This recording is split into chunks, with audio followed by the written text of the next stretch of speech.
brilho nos olhos vem desde sempre. Do momento em que a gente abre a porta da loja, até aquele momento especial que a gente abre a porta de um dos nossos carros, para o cliente entrar e viver uma experiência única, que define o sucesso da sua jornada.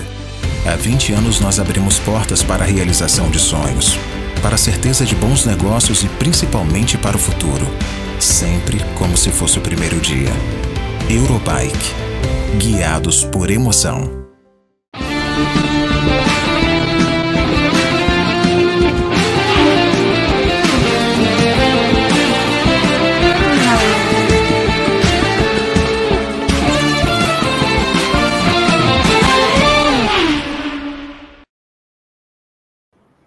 Promessa é dívida. Então hoje a gente está aqui para falar da temporada de Diogo Moreira, o novato do ano, na Moto2 em 2024. Eu e Pedro Luiz Cuenca vamos debater a temporada do brasileiro, o único brasileiro no Mundial de Moto Velocidade, considerando as classes a combustão, já que você certamente lembrou que o Eric Granado também está lá e por sinal vai continuar, porque ele renovou o contrato dele com a LCR. Tudo bom, Pedro? Acho que a gente pode dizer que a temporada do Diogo foi muito boa, obrigada, né? Olá, Juliana. Olá, Carol, que está aqui nos bastidores e a todos que estão nos acompanhando. Dá para dizer que a temporada foi boa. É normal, começou ali num solavancos, não foi o melhor início, mas terminou de uma maneira muito boa e bem... Deixa aquele fiozinho de esperança para 2025, de que o Diogo pode ser um nome de destaque no grid da Moto2. Eu acho que isso é isso que ele tem que se apegar nessa pré-temporada também. Vou começar dizendo que hoje vocês vão ter acesso a informações privilegiadas, porque um pouquinho antes da gente gravar esse programa, eu fiz entrevistas com o Roberto Brivio e o Lívio Supo, que são dois dirigentes da Italtrans, e aí a gente vai trazer um pouquinho de spoiler sobre o conteúdo dessas entrevistas que a gente vai publicar ao longo das próximas semanas aqui no Grande Prêmio. Um pouquinho de material de férias, né, que a gente precisa preparar nessa época do ano em que o noticiário fica meio ruimzinho, né, porque todo mundo vai descansar, menos a gente, né, Cuenca? Menos a gente é aquela matéria que entra dia 27 de dezembro, 28, porque não tem nada acontecendo. Na verdade, a gente tem que saber muito bem aguardar as coisas para esse tipo de ocasião, sabe? Porque senão, chega lá no dia 31 de dezembro, você entra no Grande Prêmio e não tem nada para você ler. Então a gente tem que ser ligeiro e ir preparando o conteúdo. Então, parte desse conteúdo tem aqui. Mas eu quero ir lá do comecinho, porque tem uma coisa que todo mundo perguntou pra gente ao longo de todo o ano, que foi o quê? Por que ele não ficou na MSI? Por que ele não ficou, Cuenca? Não ficou porque por um acaso, né? Por uma ironia do destino, né? Porque não existia, né? Não existia a equipe na Moto2. Ele falou, ó, vou subir, hein? Vocês vão comigo? Bora! Braços dados ou não? Vamos lá, caminhando e cantando. E não rolou, tá vendo? Hoje eu tô musical, Juliana já nos bastidores. Ninguém seguiu a canção, né? Ninguém seguiu a canção. E aí ele foi. Falou, bora, eu vou subir. E aí fechou o contrato com a Italtrans. Era a equipe que estava ali disponível, tinha vaga. E aí, alguns dias depois, a MSI vai lá toda bonita. Fechei um acordo com a Bosco Escuro. Vou correr na Moto2. Ai, que bonita. E aí pegou as vagas da Pons. Aí não tinha mais espaço para o Diogo. Eles já fecharam com a Yugura e com o sempre doente ou machucado Sérgio Garcia. E o Diogo acabou ficando... Essa foi boa. E o Diogo ficou na Italtrans, que inicialmente pareceu uma escolha assim, para quem está de fora, que não acompanha muito o Mundial, pareceu uma escolha meio estranha, porque não é uma equipe que está se destacando todo ano, que está brigando todo ano por vitória, por título, apesar de ter aquela conquista ali em 2020. Então, ficou meio estranho, mas não foi por um acaso, tá? Ele poderia ter esperado um pouco para fechar com a MSI, é que realmente as datas não bateram, e aí tem toda a questão do piloto, né, de ter o senso de urgência, né? Pô, eu quero subir para o grid, eu quero fechar logo para 2024, mas eu preciso de uma equipe que esteja com as portas abertas. A MSI não estava, a Italtrans apareceu no caminho dele e foi a opção mais fácil e mais sensata para aquele momento. Então, foi por um acaso, foi pelo destino que não deu certo isso, mas acho que pouco mudaria, sinceramente, o caminho do Diogo na Moto2. E ele chegou a fazer uma espécie de vestibular, né? Porque a Italtrans deu ali a moto para os pilotos testarem antes de anunciar o contrato, né? De fazer a escolha dela. E o Diogo impressionou desde esse primeiro momento. E aí foi ali que eles fizeram a escolha dele de efetivamente oferecer a vaga para o Diogo de cara com um contrato de 2 anos. Então ele já foi com essa segurança de que correria em 2024, também com o lugar dele assegurado para 2025. Agora, logo quando eles anunciaram a contratação do Diogo, eles também anunciaram um reforço importante para a equipe, porque veio Roberto Brivio para comandar a Italtrans, e o Roberto é um cara que foi coordenador da Suzuki, que tem uma história longa ali, trabalhou boa parte da carreira dele na MotoGP. Se você lembra do sobrenome, sim, ele é irmão do David Brivio, que foi chefe da Yamaha, trabalhou durante muito tempo com o Valentino Rossi, depois foi para a Fórmula 1, hoje está no comando da Trackhouse. O Roberto chegou a fazer par com o próprio Valentino em algumas corridas de rally. Hoje ele brincou comigo que ele venceu muito ao lado do Valentino em provas de rally. E eles também têm o Livio Suppo como consultor. Livio Suppo, acho que também dispensa apresentações, mas vou fazer para o caso de alguém não conhecer. Livio Suppo foi campeão comandando a Ducati na MotoGP com o Casey Stoner. Depois ele comandou a Honda em alguns dos anos vencedores do Marc Marques. Ele se aposentou em 2017, eu estava lá na corrida de Valência quando ele se aposentou, assisti a coletiva de aposentadoria dele. Depois ele voltou ativa para chefiar a Suzuki, no ano em que a Suzuki se aposentou. E aí agora ele está voltando a trabalhar nas categorias de base, ele tinha feito isso lá atrás, e agora voltando a trabalhar nas categorias de base. Então, 2 nomes super experientes e com experiência na categoria grande. Então, acho que também a estrutura da Italtrans não deixou nem um pouco a desejar, né? Não, a estrutura da Italtrans foi muito bem feita, especialmente para 2024. É uma equipe que tem seu nome, tem seu respeito no grid do Mundial de Moto Velocidade.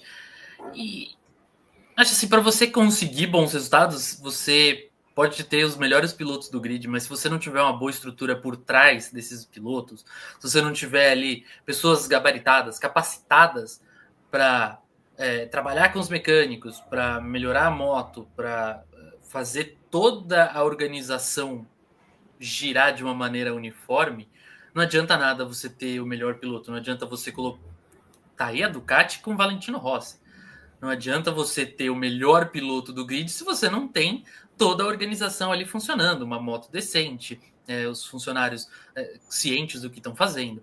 Então, acho que esse foi o primeiro passo para o Diogo, você ter pessoas gabaritadas, com experiência em MotoGP, com experiência no Mundial de Moto Velocidade, que possam te dar conselhos, que possam te guiar. É muito bacana você ter ali um Marc Marques falando com ele. A gente vê nas postagens do Diogo, tá sempre o Marques ali mandando alguma coisa, por exemplo. Eles treinam juntos, né? Treinam juntos. Mas é importante você ter também quem tá fora da pista, quem tá olhando tudo por um outro aspecto. E nisso a Italtrans foi muito bem. Funcionou muito bem para o Diogo.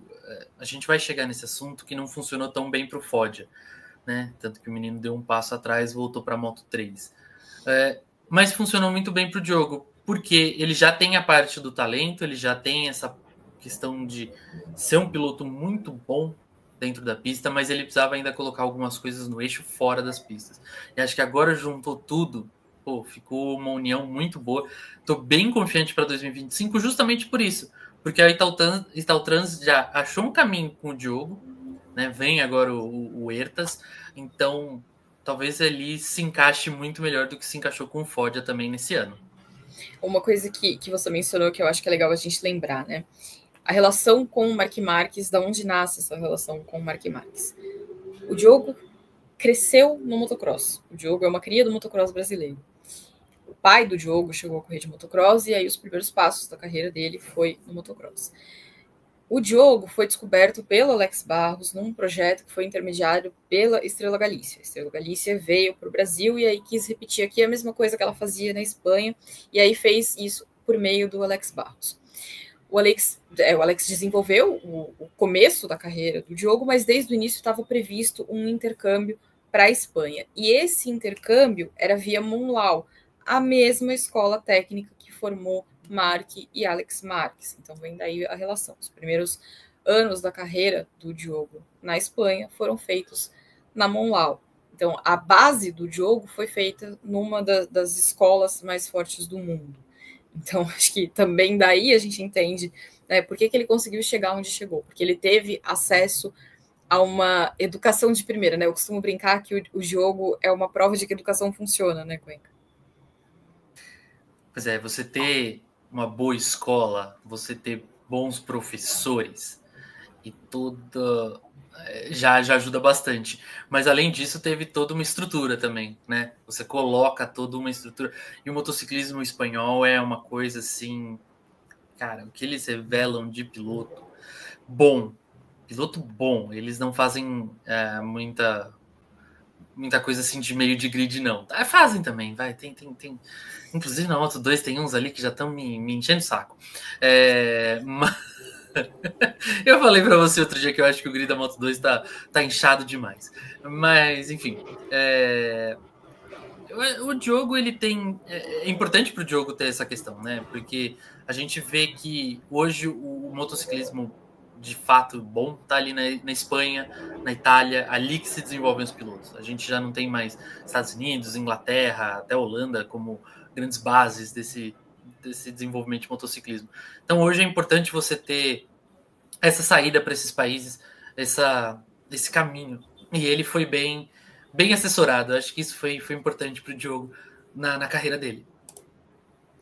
Agora, como eu falei, hoje eu conversei com a chefia, né, da equipe do Diogo, e eles mencionaram um fator que eu achei bem interessante. Durante muito tempo, ao longo dessa temporada, eu ouvi de muitas pessoas o questionamento: será que o Diogo não subiu cedo demais? Será que ele não deveria ter feito mais um ano de Moto3?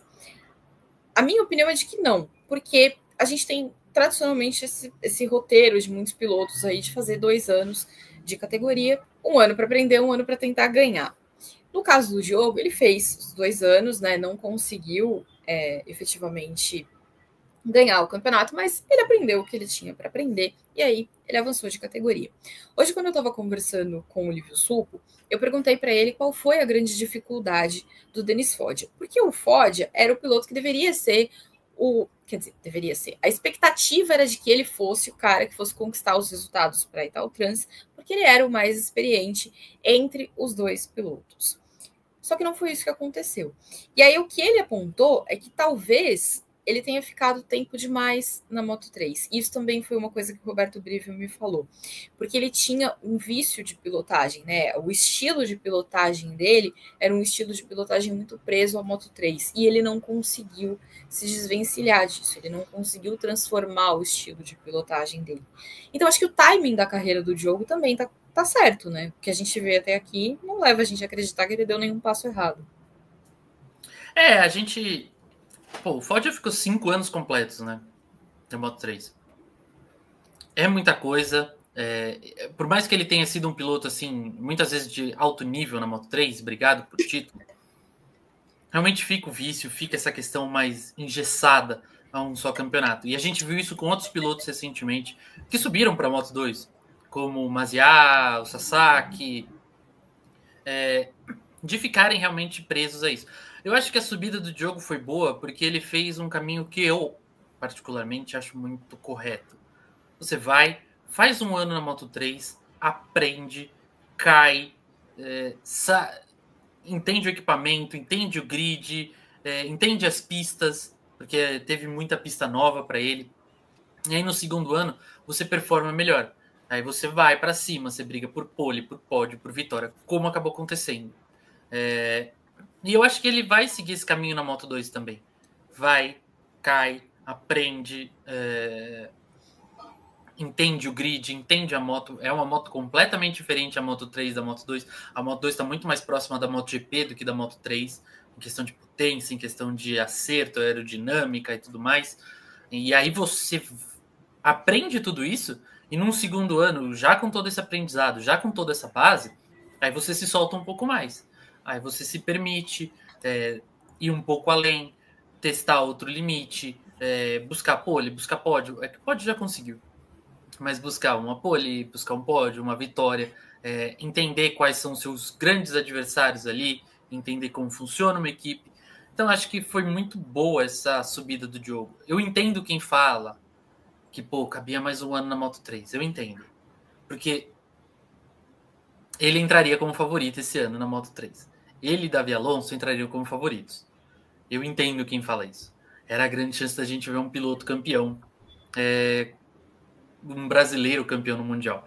Mas ao mesmo tempo eu acho que a subida do Diogo tá muito boa, porque ele tá sendo bem assessorado, ele tá sabendo muito bem onde dar os passos, como dar esses passos. Então, não vou tirar a razão de quem fala que ele deveria ficar na Moto3, mas eu acho que só a gente entende o piloto. Só a gente entende também as necessidades, só a gente não, só eles entendem as necessidades deles de subir, de sentir que tá pronto e tudo mais. Eu acho assim, ele não tá pulando nenhuma etapa. Por exemplo, uma crítica minha à carreira do Eric. Quando ele salta direto para uma Moto 2 e depois recua, fala, pô, pera, não foi bem assim, não era bem assim. Então, eu acho que cada um sabe muito bem, mas o caminho do Diogo tá sendo muito bem feito, muito bem formado. Eu já tive essa conversa com o Eric sobre pular etapas. A gente não vem de um país com grande tradição no motociclismo, né? A nossa tradição foi feita no automobilismo, porque é o esporte onde a gente teve campeões e é o esporte onde a gente conquistou um certo reconhecimento. Não é como se estivessem chovendo oportunidades para os nossos pilotos. Hoje, a gente tem uma base um pouquinho mais bem estruturada e que permite que os nossos pilotos cheguem ao exterior. Ainda assim, o caminho deles está direcionado para o outro lado, o Mundial do Superbike, também, ou muito provavelmente, muito mais por uma questão financeira. É mais barato você chegar no caminho do Mundial do Superbike do que você chegar no Mundial de Moto Velocidade. Mas nem sempre você tem a oportunidade de receber uma chance ideal no momento ideal. Então, eu entendo que as opções do Eric podem não ter sido as melhores, mas também acho que ele não teve grandes escolhas para fazer. No momento que elas se apresentaram, ele fez a escolha que ele tinha para fazer naquele momento. Então, acho que as coisas acabaram não encaixando. Acho que de novo, como eu falei, só o piloto ali, só quem está em volta dele entende assim, todo o momento da coisa. Então, assim, cabe a mim falar, olha, não achei certo, mas ele sabe muito melhor que a gente.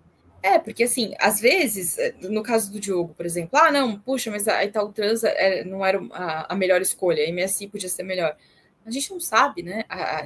Como é que a gente ia saber que a MSI ia dar tão certo no primeiro ano? Ela estava assumindo o lugar da Pons, que nos últimos anos tinha feito nada.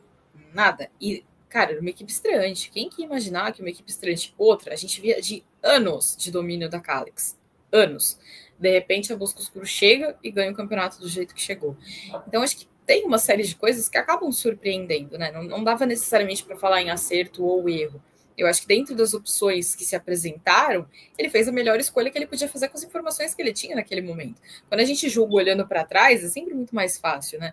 Mas você julgar imaginando o que vem pela frente acaba sendo um tanto quanto mais difícil. Agora, uma coisa que eu achei bem interessante quando a gente olha para essa temporada do Diogo, ele fechou o ano com 80 pontos. Desses 80, 65% vieram das últimas 5 corridas do ano. Ele melhorou expressivamente nessa reta final.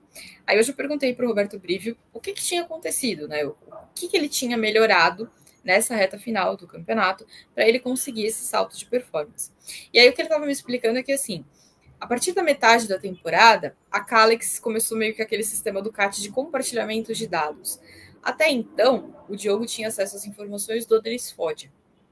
Depois disso, ele passou a ter acesso às informações de todos os pilotos que usavam o equipamento Kalex. Então, ele, por exemplo, começou a ver dado do Dixon, do Vietti. Então, ele pôde aprender com os pilotos que estavam andando na frente, com os pilotos que são os tradicionais ponteiros da categoria. E isso fez com que ele pudesse evoluir a performance dele, com que ele pudesse aprender com o desempenho desses caras. Como diz o Cláudio Domenicali, o sistema do CAT funciona, né? Funciona bem. É legal você ter essa troca de informações, porque você vê onde você está errando, onde você está acertando. E aí tem muito piloto na Kalex que é bacana de você olhar informação. Tem muito piloto ali. Óbvio, do top 5, né? Essas foram 3 busca escuro? É isso? Não. Deixa eu ver. No top 6 foram 4 busca escuro. Então, tipo, pô, a Kalex levou uma surra esse ano. Beleza. E com muito mais motos, né? Acho que esse que é o muito fator mais motos. Beleza, mas ainda assim você pode olhar ali uma informação do Canet, do Vietti, do Joe Roberts. São pilotos que estão há um tempo no grid, que já possuem um conhecimento da moto, das pistas. Então eles têm uma noção melhor do que fazer, de como fazer as coisas. Isso para o Diogo é muito melhor, porque o Ford já estava no segundo ano dele na Moto 2, então ainda tinha muita coisa a aprender também, tinha muita coisa, como a gente já falou, dos vícios da Moto 3. Então foi importante para o Diogo pegar essas informações. E aí tem um componente extra que também é a entrada da Pirelli. Então todo mundo estava meio que aprendendo com a Pirelli, se adaptando, e o Diogo pôde dar ali seus pitacos, dar suas informações para os outros. Afinal, ele era tão inexperiente quanto os outros com esses pneus Pirelli. E aí fica uma grande troca de informações e aí fica bacana. Porque é como a Ducati faz. A Ducati domina por quê? Porque todo mundo sabe o que o outro está fazendo. Todo mundo tem os dados um do outro, do Martin, do Bagnaia, do Marc Marques. E isso é muito bom. Eu acho muito bom. A Yamaha já falou que vai fazer a mesma coisa a partir de 2025. Eu acho isso fundamental para uma equipe se desenvolver, para uma equipe ter uma noção de crescimento e tudo mais, de qual caminho seguir. Então, espero que a Kalex siga com isso e que seja um passo importante para o Diogo e para os outros que vão entrar na categoria e precisar desse material. E eu acho que é ainda mais importante quando a gente fala de uma categoria escola, porque o objetivo de Moto 3 e Moto 2 é preparar piloto. Né? Elas não estão ali para destacar nenhum construtor, eles estão ali para destacar nada de muito particular, eles estão ali para desenvolver piloto para a classe rainha, para desenvolver o esporte para a MotoGP. Então, acho que nesse sentido, você ter esse compartilhamento de informações é especialmente mais importante, porque você permite que todo mundo se desenvolva junto. Acho que isso que acaba sendo mais bacana. Agora, acho que, pelo menos na minha opinião, o que foi mais legal da temporada do Diogo foi a última imagem. Porque a última imagem foi aquela coisa assim, para meter o pé na porta. Sabe quando Elle Woods, em Legalmente Loira, sai distribuindo um currículo rosa, perfumado, todo trabalhado, maravilhoso?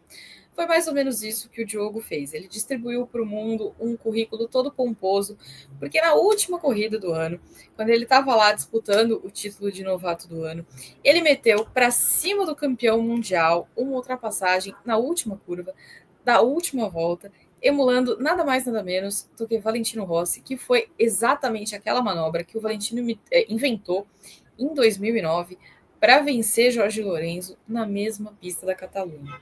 Não podia ter ficado melhor, né? Foi bonito, porque ele já estava ensaiando uma manobra ali para cima do Gura. Ele já ficou ensaiando, ele falou, será que eu consigo agora? Não, pera. A próxima volta eu vou. Não, calma. E isso é importante, né? Você saber qual é o momento certo. Você fazer isso numa última volta é mais gostoso. Então, acho que foi uma ótima impressão que o Diogo deixou, porque já vinha se desenhando esse pódio. Já vinha sendo construído, bateu na porta em outras etapas, então precisava fechar bem a temporada. E fazer isso contra o campeão, e assim, a gente fala muito bem do Gura justamente porque ele é um piloto consistente, que não dá essas brechas, que não dá esses vacilos. E aí acho que numa última volta, já campeão, mas sem muita... não, vamos só terminar a corrida. Ele não esperava muito o Diogo ali mergulhando naquela curva. E foi bacana. Tanto que ele recebeu muitos elogios da imprensa internacional. Os jornalistas ingleses ali, pós-corrida da transmissão gringa, estavam fascinados com o Diogo e com o que ele fez. Até esqueceram quem ganhou a corrida. Nossa, o Canet ganhou? vamos lá falar com o Diogo. O Diogo, eu acho Moreira, né? Moreira, pô, eu tenho fé. Eu tenho fé que em 2025 eles vão aprender a falar Moreira, mas aí eles ainda falam Baquianini, então fica tudo elas por elas. Mas enfim, eu adoro justamente assistir na gringa, porque eu gosto de ver eles sofrendo com os nomes sofrimento linguístico latinos, característico. Os nomes latinos. Tipo, Juliana Tesser sofre com o Zonda van der Gundenberg. Eu nunca sei se é Vanden ou Vander, é maravilhoso. Mas eu tenho um pouco mais de pavor com tailandeses, indonésios. O Tatchakorn Boazri me pega muito. Quando eu tenho que escrever o nome dele no site, eu uso o site lá de busca e Ctrl-C, Ctrl-V. A gente teve o Attila Cataploft, né? Não era a Cataploft, o final do nome dele era um pouco pior, mas eu acabei adotando o Attila Cataploft porque era um pouco mais fácil. Eu escrevia... Attila Puvapati, né? Attila Puvapati. Mas o Attila Cataploft era um jeito mais fácil de... O dia que eu aprendi a escrever isso sozinho, assim, sem colar, foi um momento de glória. Aí logo depois ele se aposentou, né? Exato. Achei um pouco cruel. É que nem escrever Osterleben, a pista onde o Bradley Smith se machucou. Eu tive que escrever inúmeras vezes que ele tinha se machucado naquele lugar. O dia que eu aprendi a escrever sem colar, eu falei, agora eu posso me aposentar tranquilamente. A primeira da prova é escrever Sachsenring. Se você escreveu o Sachsenring direitinho, pô, agora você pode seguir para a próxima pergunta. É o questionário, né? Vamos ver se você sobrevive aos nomes. Mas um dos grandes momentos da temporada é quando você vai, por exemplo, para as provas na Alemanha, que tem aquela a Talent Cup do Norte. Nossa, tem uns nomes ótimos ali. Aí você fica olhando o que o destino te reserva no futuro. Fala, olha só quem vai chegar aqui, hein? Ó, menino, tá na hora de você fazer faculdade. Direito é a sua cara, larga a moto. Esquece essa carreira, pense em outra coisa. Agora, voltando para o nosso assunto, no caso, lá em 2009, Lorenzo não esperava aquela manobra, mas essa ficou uma das ultrapassagens mais, acho que, conhecidas da história, porque é uma imagem muito forte, né? Eu me lembro que muitos anos depois, fiz uma matéria sobre fotografia esportiva e eu conversei com um dos fotógrafos que trabalhava na MotoGP e ele comentou comigo que não tinha nenhum fotógrafo ali, porque aquele não era um ponto de ultrapassagem. Então ninguém tinha uma foto, uma imagem daquele lance, porque não tinha ninguém esperando aquilo, que depois daquela ultrapassagem todo ano tem alguém ali, porque todo mundo sabe que ali é um ponto. Então dessa vez... o Ogura tinha mais ou menos ali como imaginar que pode vir alguma coisa naquele ponto da pista. E nem assim ele conseguiu armar uma defesa. A partir do momento que alguém consegue fazer algo, você já fica meio cabreiro. Você já fala, pô, preciso tomar cuidado. Vai que algum outro doido faz o que aquele doido do Rossi fez. Então eu preciso estar atento. Mas numa última volta. Mas eu acho que aí tem muito disso dele já ser campeão, dele já estar mais relaxado. Então ele meio que não se importou em também defender 100% contra o Moreira. Mas foi bonito porque é um lugar inesperado. É uma curva de alta, uma sequência ali de curva de alta, né? Você faz duas para a direita em alta velocidade. Então você precisa estar bem próximo, você precisa estar bem, assim, certo do que você vai fazer, porque um pontinho errado, você vai pro chão, você leva outro, você leva quem tiver na frente, quem tiver atrás. Então tem que ter muito, muito cuidado e... Tanto que a gente não vê tanto na MotoGP esse ponto de ultrapassagem. A gente viu o Rossi e eu realmente não lembro de mais ninguém ali. Não, teve alguém também que não deu certo, mas teve alguém que tentou. Foi do Vizioso, algum ano? Tentou e errou? Eu não me lembro exatamente quem foi que tentou, mas se vocês nunca assistiram o documentário Fastest, ele começa falando sobre essa corrida de 2009. E aí, na montagem dele, ele faz uma edição misturando as narrações italiana, espanhola e inglesa desse lance da corrida. E aí tem o Rossi e o Lorenzo contando, né, como foi aquela experiência. É a coisa mais maravilhosa. Eu amo o Fastest justamente por aquele começo. Eu assisto o começo, não preciso nem ver o final. Mas o começo aqui atrás em algum lugar, eu preciso achar. O meu tá aqui também. Ele tá aqui atrás do Jota. Tá aqui atrás da foto. Ele é maravilhoso, assim, aquela edição, a mistura das narrações é muito legal. E hoje de manhã eu estava conversando com o Brívio e aí ele estava me contando que ele estava lá em 2009 e viu aquela ultrapassagem acontecer. Então, que quando aconteceu com o Diogo, ele disse que foi uma emoção assim tremenda, porque ele lembrou daquele momento e aí ficou todo feliz, empolgado, né? E reviver aquele lance agora com um piloto que corria para ele e num momento importante da temporada, num momento decisivo e tudo mais. Então, teve também esse componente emocional para a chefia da Italtrans, né? O cara que viu a manobra original e estava lá depois para ver ser reproduzida. Então ele também brindou o chefe com um componente especial. Fez o conjunto da obra bonitinho. Acho que o currículo rosa e perfumado foi entregue com louvor. Perfumado, a gente sabe que o Diogo entregou. Eu não tinha me lembrado dessa parte na minha. Eu lembrei da Ellie Woods. E se você não viu o final do programa da semana passada, eu vou lembrar dessa história aqui. Premiação, festa de premiação, gente, é o grande auge da temporada. É uma pena. Eu inclusive, já deixei essa reivindicação para minha produtora na ESPN, porque a gente tem que transmitir esse negócio, cara. Porque, assim, é o auge, é o grande auge. Esquece a corrida, o grande auge é a festa de premiação. Porque o que acontece? Nem todo mundo recebe o mesmo dress code. Então, é uma coisa, assim, maravilhosa. Tem gente que vai de terno e gravata borboleta e tem gente que vai de camisa de flanela. É maravilhoso. Só que, acho que nos últimos 2 anos, eles instituíram o tapete vermelho. E aí tem entrevistas de tapete vermelho, bem aquela coisa, climão de Oscar mesmo. E aí, desta vez, eis que me surge Diogo Moreira, sua gravata borboleta, para ser entrevistado antes da festa de premiação. E aí ele vai e fala sobre, né, a temporada e tudo mais. E aí vira o repórter Jack Appleyard e ele fala assim: vocês estão vendo, vocês estão ouvindo, mas eu queria que vocês estivessem sentindo, porque ele está muito cheiroso. E aí ele pergunta para o Diogo qual que é o perfume que ele está usando. Mas o Diogo fez segredo. Ele disse que era um segredo. Inclusive, Diogo, pelo amor de Deus, a gente está curioso até agora para saber o que era.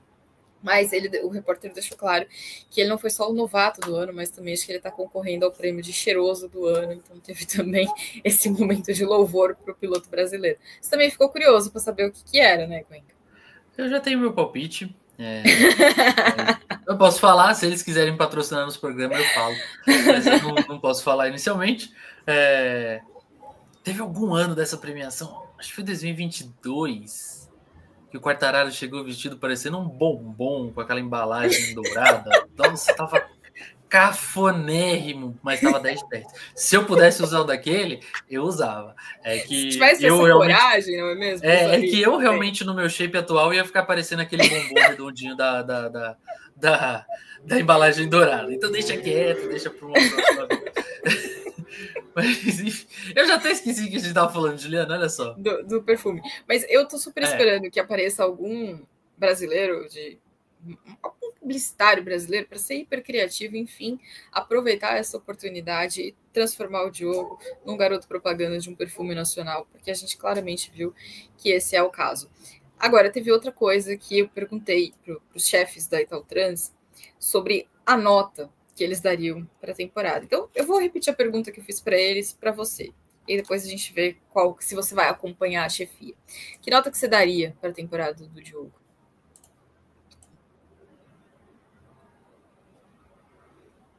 Você tá mudo, você sabe, né? Eu sei que você chegou hoje na internet, mas... Eu jurava que eu tinha desmutado aqui. Perdão a todos. Uma nota, é difícil dar uma nota assim. É porque o começo da temporada foi bem complicadinho, mas a reta final foi boa. Vou dar um 7 para a temporada do Diogo. Você foi muito exigente. Eu não vou dar minha porque eu sei a deles, então... Eu sou exigente, você não me conhece, né? Seria um pouco... Tanto o Brívio quanto o Supo, eles deram exatamente a mesma nota. Os dois deram um 8 para o Diogo. Acho que foi botaram o sarrafo lá em cima, e os dois mostraram bastante otimismo em relação ao que ele pode fazer na temporada 2025. Ele vai ter um novo companheiro de equipe, né, que é o Adrian Huertas, que vem de um caminho diferente, ele está vindo do Mundial de Super Esporte. O próprio Supu destacou a trajetória diferente do Huertas, porque ele foi um garoto que chegou muito novo na Red Bull Cup. Ele não tinha dinheiro para fazer outro caminho, e aí ele foi muito novo para lá, acabou que foi uma desgraça, porque ele caía o tempo todo, então ficou uma imagem meio ruim, e aí ele teve que ir para outro caminho e começou a reconstruir a carreira com outras boas oportunidades, e aí agora recebe essa chance de voltar para o caminho do Mundial de Moto Velocidade. A gente teve muito pouco teste, né? O jogo fez 1 dia de teste, o Ertas fez 2 até agora, então é muito cedo para falar sobre o que vem aí em 2025, mas todo mundo mostrou um certo otimismo em relação ao que o Diogo pode fazer para o próximo ano. Mas acho que em relação, especialmente a última imagem que ficou da temporada, né? O primeiro pódio, a maneira como ele veio, uma corrida inteira pressionando, no começo da corrida sendo pressionado, conseguindo resistir à pressão, mas em momento algum, removendo ali, né, o combate para cima do Ogura. Acho que a maneira como ele encarou aquela corrida em Barcelona, acho que deixa uma expectativa muito positiva para o ano que vem, né? Sim. Eu acho que uma coisa positiva do Diogo ao longo desse ano é que ele teve que aprender o controle dos pneus, a manejar ali os pneus. Sempre foi uma dificuldade dele, inclusive na Moto 3, né, de saber usar os pneus direito, sem gastar muito no início, depois sofrer no final. Ele aprendeu bem isso na Moto 2 com esse pneu Pirelli, e depois ele na reta final da temporada foi ainda melhor. Em pistas onde você sofre muito com calor, como Malásia, Tailândia, Indonésia, o Diogo foi bem. Mas, curiosamente, ele andou muito bem em pistas onde estava um pouquinho mais frio. Onde o frio se fez presente, como em Barcelona agora no fim, e na Austrália. Então, por isso eu ainda estou com essa pulguinha atrás da orelha sobre essa questão dele com os pneus. Mas acho que fica um fio de esperança, porque era um primeiro ano do Diogo e a gente viu muitas vezes ao longo da temporada o Diogo se metendo ali no pelotão da frente, fazendo uma graça no top 10, encarando pilotos que iriam brigar pelo título depois, né? Como Ogura, Canet, Aldegger. E ele foi bem consistente. Não foi um Diogo errático, como a gente acabou vendo com muitos pilotos da Moto 2. Uma coisa que me decepcionou um pouco na Moto 2 é que muita gente boa que podia brigar pelo título abusou dos erros. E aí falo de Aldegger, Alonso Lopes, Canet, tadinho, nem tanto, esse ano ele escapa. Sérgio Garcia, muita gente boa que podia brigar por título, Celestino Vietti, muita gente boa errou, caiu, acabou sofrendo com lesões, e o Diogo soube escapar bem disso, né? As únicas vezes que ele perdeu corrida foi por um problema de saúde, pela apendicite que ele teve ali em San Marino. E que se não fosse isso, talvez ele teria mostrado um desempenho muito melhor nessa reta final, teria conquistado esse título de novato do ano com muito mais folga do que acabou acontecendo, né? Acabou levando para a última etapa. Então acho que o Diogo ele deixa esse fiozinho de esperança, porque se ele continuar assim, se ele continuar se desenvolvendo, não caindo, dá para a gente sonhar com uma temporada 2025 muito boa, com um top 10 ali bem sólido no próximo ano. E é uma Moto 2 que vai passar por algumas transformações interessantes, né? Porque muitos pilotos subiram, o Ogura está subindo, Aldegger está subindo, Soki Alcântara está subindo.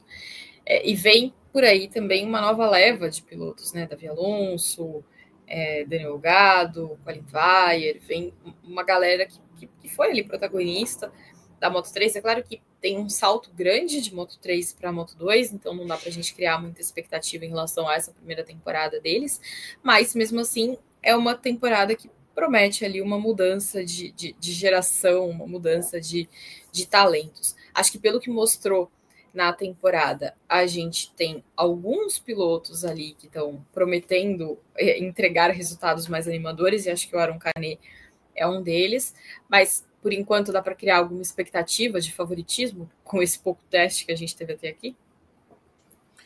É muito difícil, né? Por exemplo, quem imaginaria a Bosco-Oscuro fazendo o que fez em 2024? É difícil. Por nomes, eu colocaria o Aron Canet como favorito. Inevitável. A forma como ele terminou a temporada 2024 foi, assim, coisa de nível de campeão mesmo.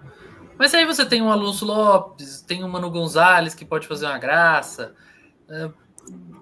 Tem esses jovens, acho que só o Davi Alonso pode fazer alguma coisa num primeiro ano.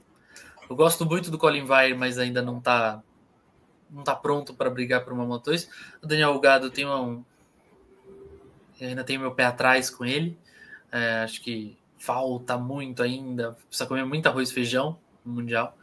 Então acho que o Diogo pode também se meter nessa disputa aí. Pode fazer uma graça, justamente por isso. Já tá mais familiarizado com a moto, com a equipe e tudo mais. Não pode fazer uma graça. Mas eu acho que hoje o Canet, pelo que fez no final da temporada, sai como favorito. Mas até aí, o Aldegger fez aquele fim de ano passado absurdo, levou tudo e aí chegou Garantiu no contrataço da MotoGP. Foi contratado pela Ducati e aí chegou em 2024 e falou assim, cansei, não quero fazer mais nada não, já ganhei muito. Tô cansado, vou ficar aqui só turismo. Nossa, esse aí ganhou um fiasco de ano, viu? Foi ruim. Ele até, né, teve ali uma fiozinho de esperança de que podia brigar pelo campeonato, mas perto do que prometeu e do contrato que assegurou, acho que a gente estava esperando um tanto. Eu, pelo menos, imaginava que ele ia ganhar o campeonato com um pezinho nas costas. Acho que pelo que a gente viu no ano passado, pelo que o destino reservou para ele, acho que a gente veio para essa temporada pensando assim, quem é Ogura na fila do pão? Imagina, ninguém vai ganhar esse campeonato, vai ser ele. E ó, deu nem pro cheiro. Acho que o Ogura pensou, quem é Aldegger na fila do pão, gente? Pelo amor de Deus, esse cara aqui não vai dar para nada. E realmente não foi uma temporada das mais ilustres dele, mas também tem... Eu tô bem curiosa para ver como vai ser essa primeira temporada da Pramac. Pramac chegando, né, na Moto2, com uma parceria com a Yamaha, ainda com chassi Bosco Escuro. Gosto da escolha do Tony Arbolino. Não sei se eu faria a escolha pelo Zanguevara, acho que ele fez 2 temporadas bem ruinzinhas na Moto2. Melhorou um pouco agora no final do ano, mas mesmo assim não me parecia nada muito maravilhoso. Mas veremos, isso vai ter que ser papo para outra hora, porque a gente ainda tem muito teste pela frente para poder saber o que virá por aí em 2025. Mas antes da gente encerrar, eu tenho uma coisinha para lembrar vocês. A partir de amanhã, 29 de novembro, a gente vai lançar o novo clube de membros do Grande Prêmio, que vem, recheado de benefícios exclusivos. Os nossos assinantes vão ter acesso, além de conteúdos exclusivos, tem um novo Paddock Sprint, que é só para os nossos assinantes, além de um clube de descontos com aulas online exclusivas, telemedicina, sorteio de R$1.000 em quê? Em quê, Cuenca? Conta para mim. Oi, em barras de ouro, que vale muito mais do que dinheiro, diria o velho Silvio. Isso daí eu acho que vocês não estavam esperando, não, hein? Tem sorteio de barra de ouro no Natal e começa em 2025 e muito mais. Tudo isso para garantir você uma experiência completa e diferenciada no mundo dos esportes a motor. Então, vocês têm aí na tela os nossos planos para vocês assinarem e aproveitar os benefícios dessa parceria. Então, fica de olho, tá valendo a partir de amanhã e recheado de boas oportunidades. A gente volta na semana que vem. Tá cumprida a nossa promessa de falar de Diogo Moreira. A gente falou bastante da temporada do Brasileiro, com todos os detalhes, e a gente vai trazer também todos os detalhes dessas entrevistas nos próximos dias. Cuenca, obrigada por mais essa, e até a semana que vem.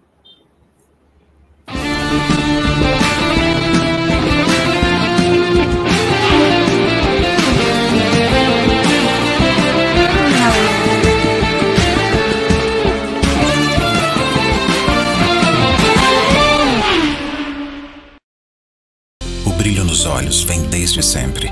Do momento em que a gente abre a porta da loja, até aquele momento especial que a gente abre a porta de um dos nossos carros, para o cliente entrar e viver uma experiência única, que define o sucesso da sua jornada. Há 20 anos nós abrimos portas para a realização de sonhos, para a certeza de bons negócios e principalmente para o futuro. Sempre como se fosse o primeiro dia. Eurobike. Guiados por emoção.